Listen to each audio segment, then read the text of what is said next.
ನಮಸ್ಕಾರ ಡಾಕ್ಟರ್. ಎಷ್ಟೊಂದಿನಿಂದ ಬೆನ್ನೋವು, ಬಗ್ಗಕ್ಕಾಗ್ತಿಲ್ಲ, ನಿಲ್ಲಕ್ಕಾಗ್ತಿಲ್ಲ, ಏನ್ ಮಾಡಕ್ಕೂ ಆಗ್ತಾ ಇಲ್ಲ. ಯಾವ ಕಡೆ ನೋವು? ಅದೇ ಬೆನ್ನೋವು 4-5 ದಿವಸ.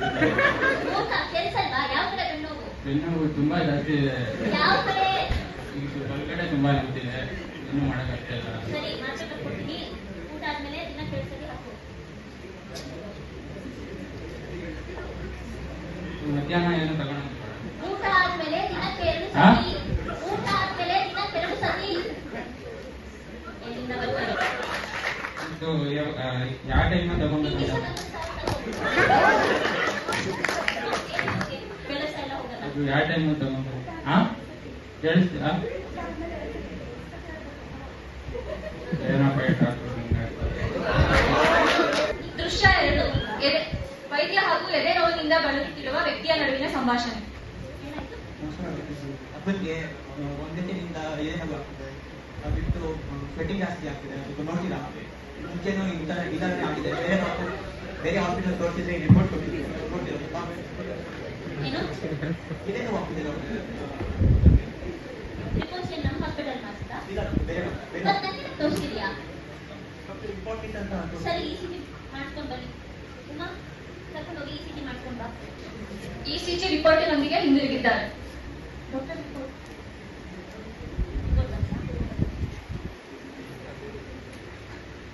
ಏನಾಗಿಲ್ಲ, ಗ್ಯಾಸ್ಟ್ರೈಟಿಸ್ ಆದಂಗಿದೆ. ಮಾತ್ರೆ ಬರ್ಕೊಡ್ತೀನಿ, ಏನು ತೊಂದರೆ ಇಲ್ಲ.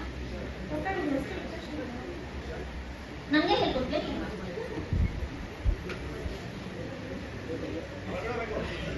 ವೈದ್ಯರ ಗೆಳೆಯನ ಆಗಮನ.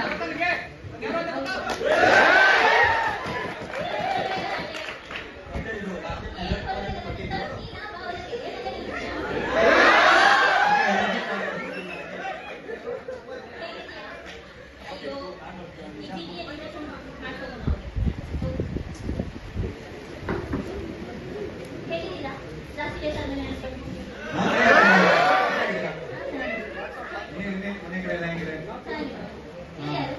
ನನ್ನ ಫ್ರೆಂಡ್ ದೂರ ಬಂದ, ತುಂಬಾ ಒಳ್ಳೆ ಫ್ರೆಂಡು. ಸ್ವಲ್ಪ ಏನೋ ಹುಷಾರಿಲ್ಲಂತೆ ನೋಡಿ. ಏನಾಯ್ತು? ಎಷ್ಟು ಡೇಸಿಂದ? 3 ದಿನ. ಏನು ನೆಗಡಿ, ಜ್ವರ ಏನಾದ್ರು ಇತ್ತಾ? ಏನಾಗಲ್ಲ, ಕಾಮನ್ ಇದೆಲ್ಲ, ಜಾಸ್ತಿ ಆಗ್ತಿದೆ. ಏನ್ ಟೆನ್ಷನ್ ತಗೊಳ್ಳಿ. ಅದ್ರ ಜೊತೆಗೆ ಕಾಫಿ ಕುಡಿದು ಸಾಕು. ನೋಡಿ, ಏನ್ ಸಮಾಚಾರ? ಹೇಳ್ಬೇಕು. ಸರಿ, ಇನ್ನು ನಾನು ಬರ್ತೀನಿ. ಅವಳು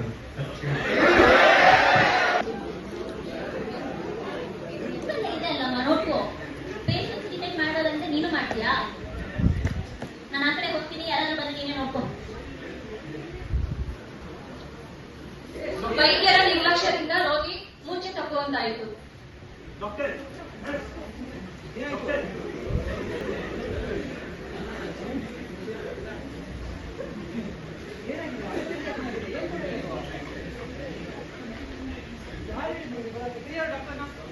ಮುಂಚೆ ಹಾಸ್ಪಿಟಲ್ ಕೊಟ್ಟಿದ್ದಿಲ್ಲ.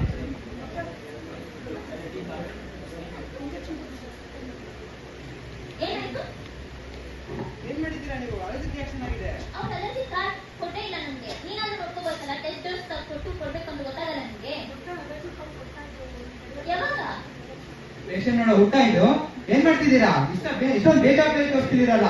ಪೇಷಂಟ್ ನೋಡಕ್ ಬರ್ತಿದ್ದೀರೋ ಅಥವಾ ನಿಮ್ ಫ್ರೆಂಡ್ಸ್ ನೋಡಕ್ ಬರ್ತಿದ್ದೀರಾ? ನಿಮಗೆ ಎಲ್ಲ ಡಾಕ್ಟರ್ಸ್ ಎಷ್ಟು ಎಲ್ಲ ಹಾಳು ಮಾಡ್ತೀರಾ ನೀವು. ಏನ್ ಮಾಡ್ಬೇಕು? ಪೇಷಂಟ್ ಹೋಗೋದ್ರೆ ವೈದ್ಯರಿಗೆ ತಾಳ್ಮೆ ಎಂಬುದು ಬಹಳ ಮುಖ್ಯ. ರೋಗಿಗಳೊಂದಿಗೆ ಏಳು ಧ್ವನಿಯಲ್ಲಿ ಮಾತನಾಡಬಾರದು ಮತ್ತು ಉತ್ತಮ ವೈದ್ಯರಾದವರು ರೋಗಿಗಳ ಎಲ್ಲಾ ಸಮಸ್ಯೆಗಳನ್ನು ಸಂಪೂರ್ಣವಾಗಿ ಕೇಳಿಸಿಕೊಂಡು ನಂತರ ಪರಿಶೀಲಿಸಬೇಕು.